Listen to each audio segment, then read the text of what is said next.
Por essa, meus amigos, ninguém esperava. Bate-boca acalorado na Câmara dos Deputados.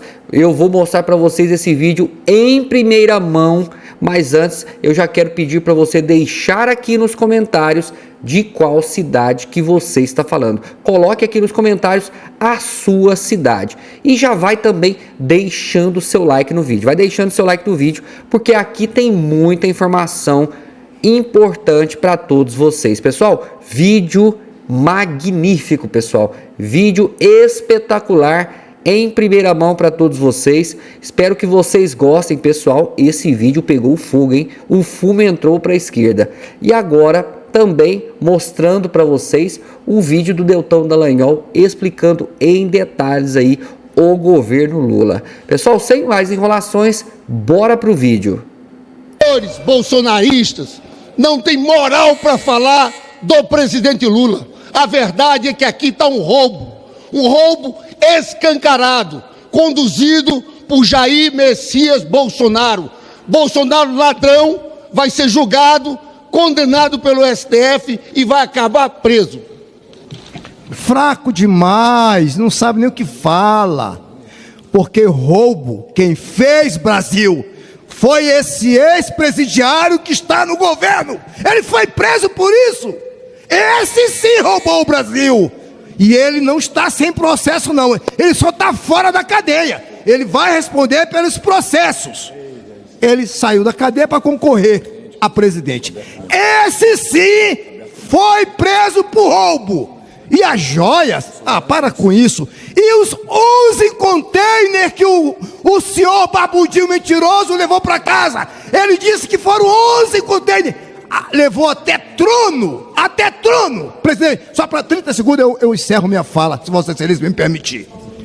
Portanto, senhores, deputado, por favor. Senhores, deputado anterior está muito fraco. Tem uma lista de inscrições. Tá fraquinho, tá mansinho. Tá fazendo debate aqui. Rapaz, esse deputado tá muito fraco. Não é bom nem subir mais lá para falar. Tem alguma joia? Roubo quem fez foi esse atual governo. E esse presidente foi preso porque roubou o Brasil. Esse sim é ladrão.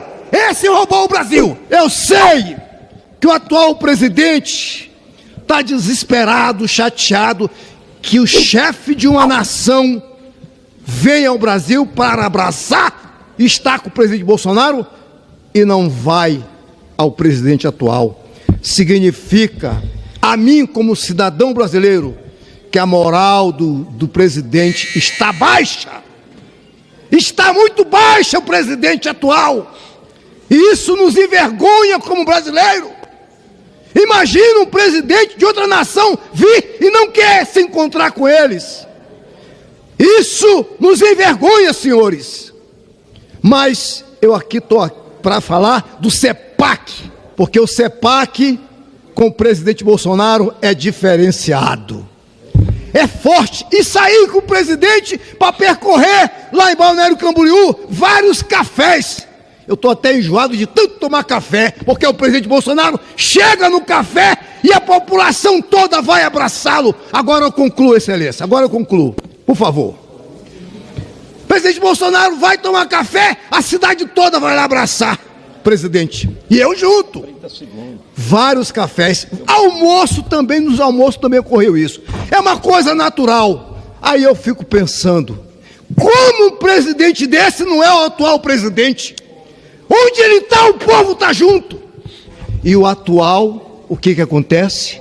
Ele chega e não tem ninguém no aeroporto. Oh, meu Deus do céu! Que coisa feia, gente! O foco da imprensa nacional se voltou para Balneário Camboriú. Lá estava ocorrendo o CIPAC Brasil 2024, senhores deputados. E quero agradecer muitíssimo ao diretor do CEPAC Brasil, Sérgio Santana. Que belo exemplo de montagem e de planejamento para um grande evento como aquele que ocorreu lá em Balneário Camboriú. Muita gente do Brasil todo, vários cidadãos europeus, vários cidadãos americanos lá estavam presentes para dar o recado ao Brasil, que o Brasil tem que se manter firme, porque aqui é verdadeiramente o lugar da direita conservadora. Parabéns, Eduardo Bolsonaro, também, que trabalhou no planejamento. Então, doutor Sérgio Santana, o nosso diretor do CEPAC Brasil, junto com Eduardo Bolsonaro. Um excelente planejamento, com certeza foi uma excelente execução. Vários parlamentares lá presentes e senadores também. Mas o ponto alto do evento, senhores, foi a participação de duas autoridades. Autoridades amadas na América do Sul, quiçá América Latina. As Américas. Estava lá presente o presidente Bolsonaro. E o discurso dele foi épico. Mostrou que a direita conservadora no Brasil está firme para os eventos futuros. Passo a passo com ele, no evento estava presente o grande presidente da Argentina, Milei. Milei estava lá, senhores. E eu tive a sorte de tirar uma foto abraçado com os dois. Eu sei que os senhores ficam com inveja. Que coisa maravilhosa foi estar diante de dois presidentes abraçados. Está aí nas redes, se está com inveja, vai lá e olha de novo. Senhores, aqui presentes, senhores deputados e senadores, ali o Bolsonaro discursou e mostrou: o Brasil tem direita verdadeira. Eu sei que o atual presidente está desesperado, chateado, que o chefe de uma nação venha ao Brasil para abraçar e estar com o presidente Bolsonaro e não vai ao presidente atual. Significa, a mim como cidadão brasileiro, que a moral do presidente está baixa. Está muito baixa o presidente atual. E isso nos envergonha como brasileiro. Imagina um presidente de outra nação vir e não quer se encontrar com eles. Isso nos envergonha, senhores. Mas eu aqui estou para falar do CEPAC no Brasil, que ocorreu no final de semana.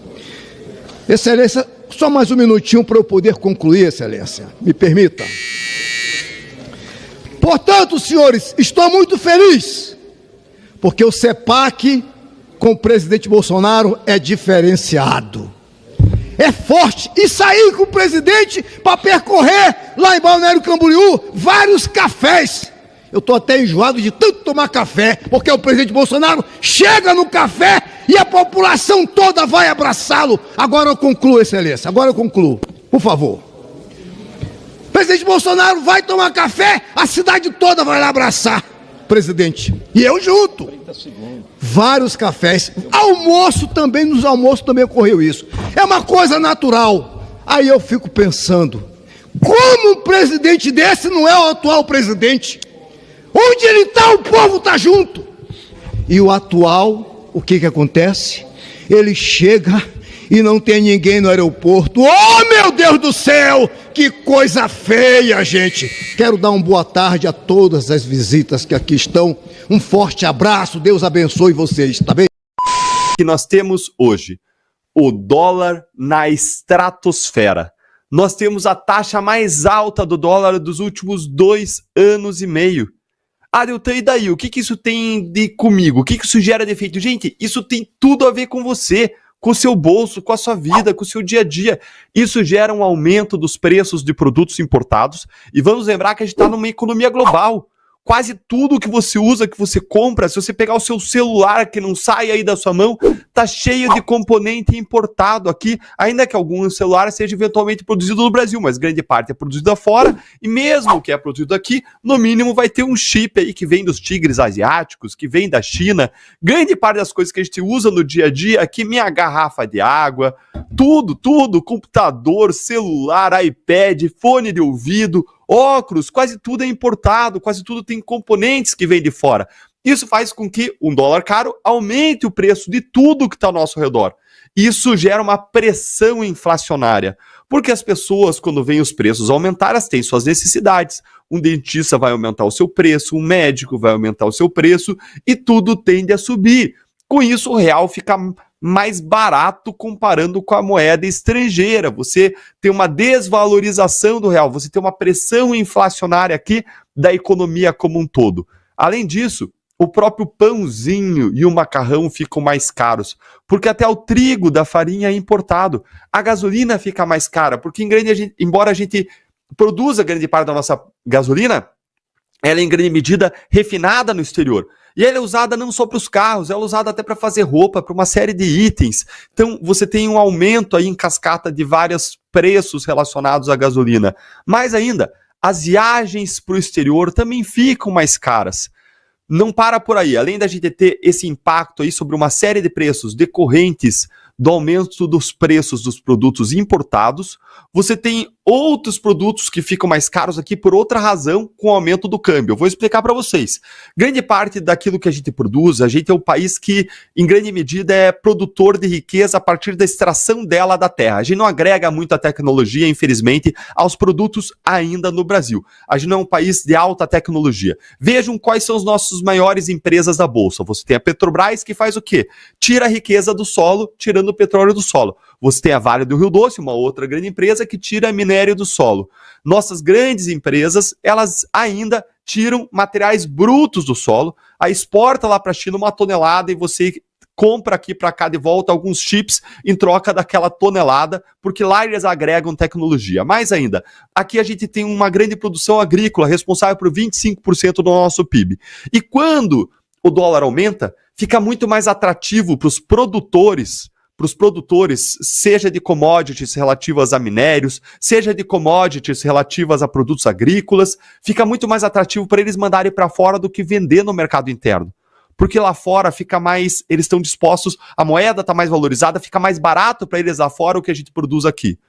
Isso faz com que exista um fornecimento menor, uma oferta menor de produtos agrícolas, de minérios aqui no ambiente interno.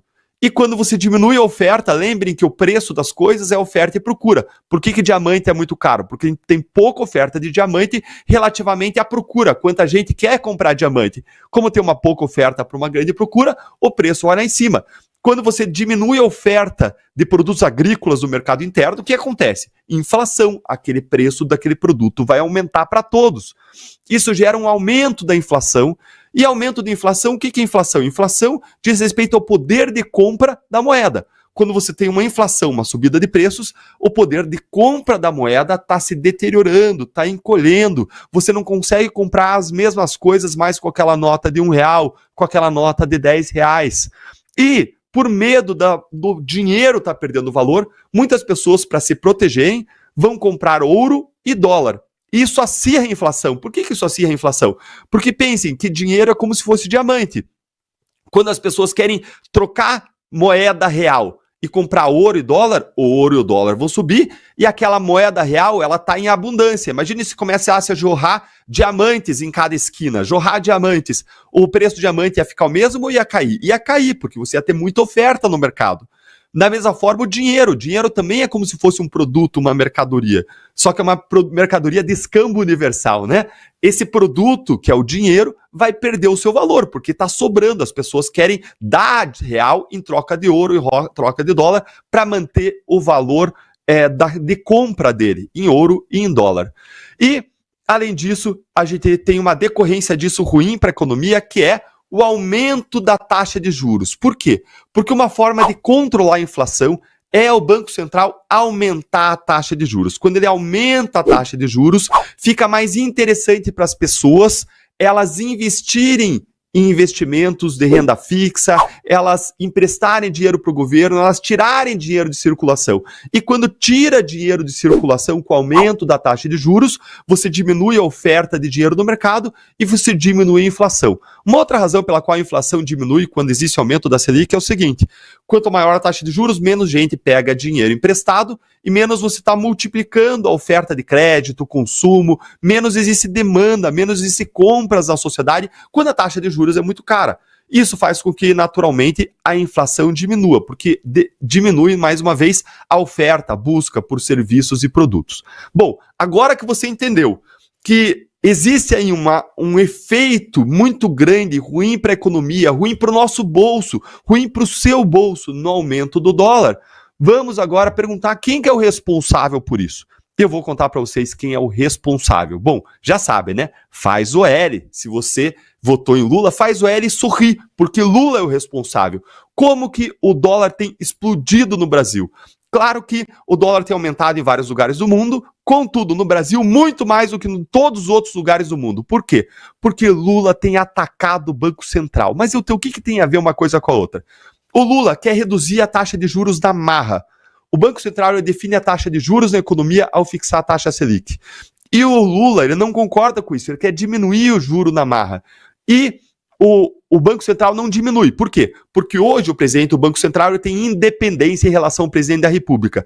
Graças a Deus e graças a Bolsonaro, que levou adiante e conseguiu aprovar uma lei que garante a independência do Banco Central para impedir que gente que não tem a mínima noção de economia, que vai colocar o país no rumo do abismo, que está sentado na presidência da República, como é o caso do Lula, efetivamente consiga concretizar seus planos ou sua má gestão. Por isso que o presidente tem autonomia e independência. Mas essa autonomia e independência do Banco Central vai até o final do ano. Depois o Lula vai poder escolher o próximo presidente do Banco Central e aí mora um imenso perigo. Porque Lula, quando ataca o presidente do Banco Central e diz que vai baixar o juro na marra, tem dois efeitos muito graves por isso.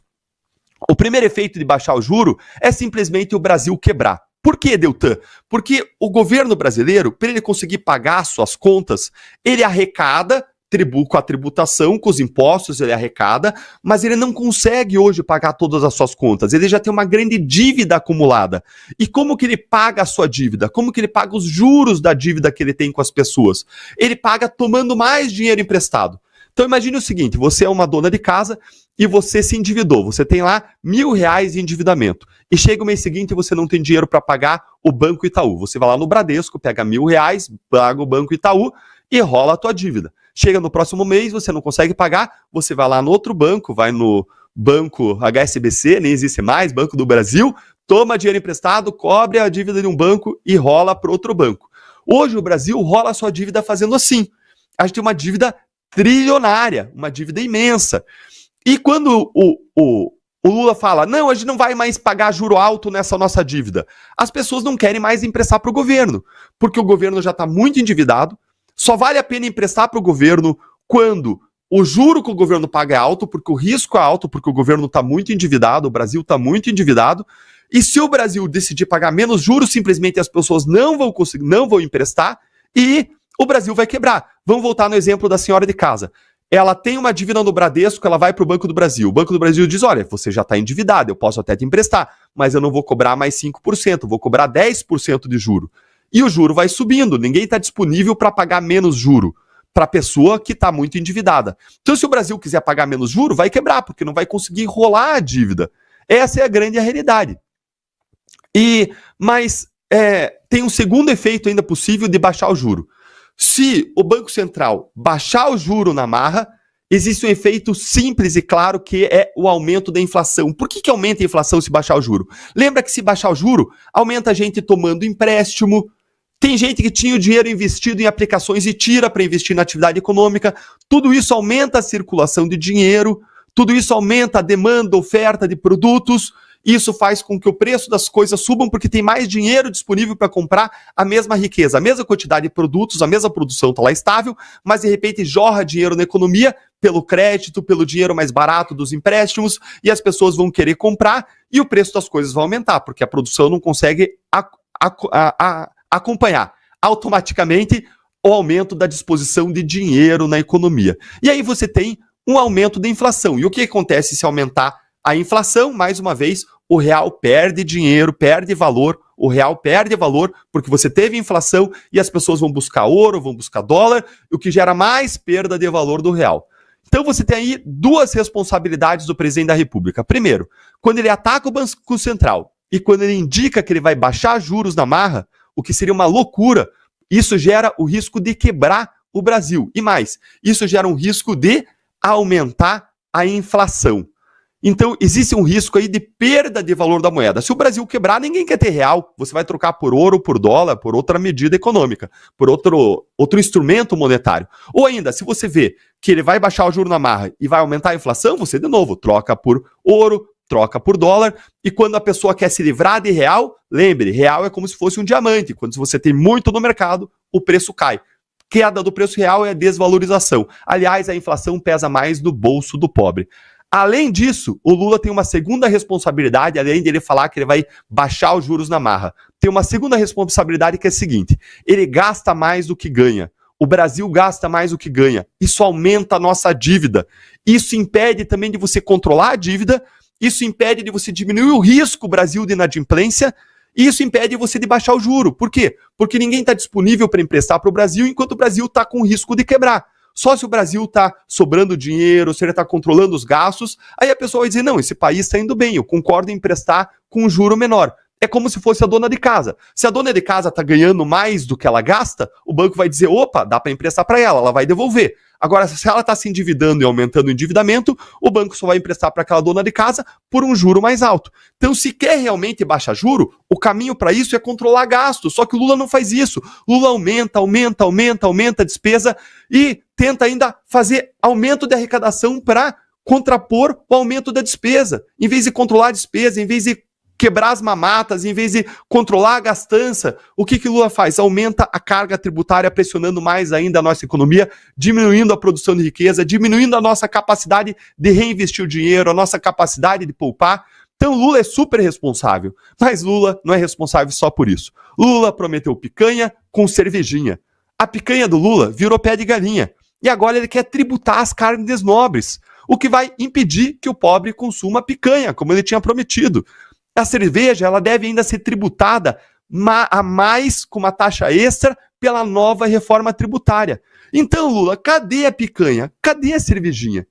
Lula prometeu que pobre ia voltar a viajar de avião. Nós temos a passagem aérea mais cara dos últimos 13 anos. Lula prometeu ainda compras baratas. E o que ele entregou? Entregou taxação da blusinha da Shopee. Esse Lula é uma fraude. Tá tão ruim que até os petistas estão criticando. Eles voltaram do túnel do tempo para criticar Lula. Eles viajaram do passado para o presente. E eu vou pedir para a produção, coloca aí na tela, produção, a prova de que até a petista não aguenta o que o Lula está fazendo.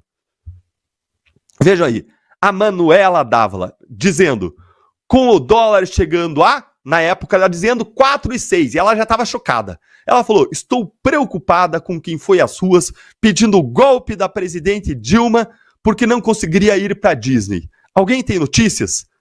Ela escreveu isso lá em 2018, criticando as pessoas, criticando aqueles que tinham protestado, pedindo o golpe da Dilma porque o dólar estava caro. Segundo ela, na época, 4,6, e agora o dólar está muito mais caro do que isso. E agora, Manuela Dávila?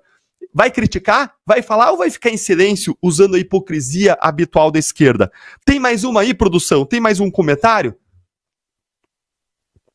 Veja aí, Augusto de Arruda Botelho, daquele Clube da Impunidade, também conhecido como Clube Prerrogativas. Ele dizendo aí, a bolsa fechou bem, né? Dólar tá bem. Aliás, a economia toda vai bem, sem contar o desemprego despencando. Algum eleitor do Bolsonaro pode me dizer uma coisa boa desse governo? Ele estava fazendo uma ironia, dizendo que o dólar estava subindo, que estava tudo dando errado, e estava criticando o Bolsonaro. Vamos agora atualizar no túnel do tempo Augusto de Arruda Botelho criticando o Lula. Alguém pode dizer aí alguma coisa boa do governo Lula? E eu publiquei uma série de outras críticas dos petistas lá no meu post do Instagram. Eu trouxe, por exemplo, o Zeca Dirceu dizendo, quem bate R$6 primeiro, o dólar ou a gasolina? O Guilherme Boulos dizendo, para a maioria dos brasileiros o aumento do dólar significa menos poder de compra. Tá certo, Boulos. Mas parece que para o ministro da Economia significa lucro milionário da sua empresa em paraíso fiscal no exterior. Vamos perguntar quem aí que está com empresa no paraíso fiscal do exterior para querer valorizar o dólar? Quem aí do governo Lula, não é verdade? Se isso era verdade antes, isso deveria ser verdade agora. E você vai encontrar uma série de outras críticas dos petistas ao próprio governo Lula, vindo diretamente do túnel do tempo para a nossa realidade, lá na minha página do Instagram. Aproveita, vai lá, segue e comenta.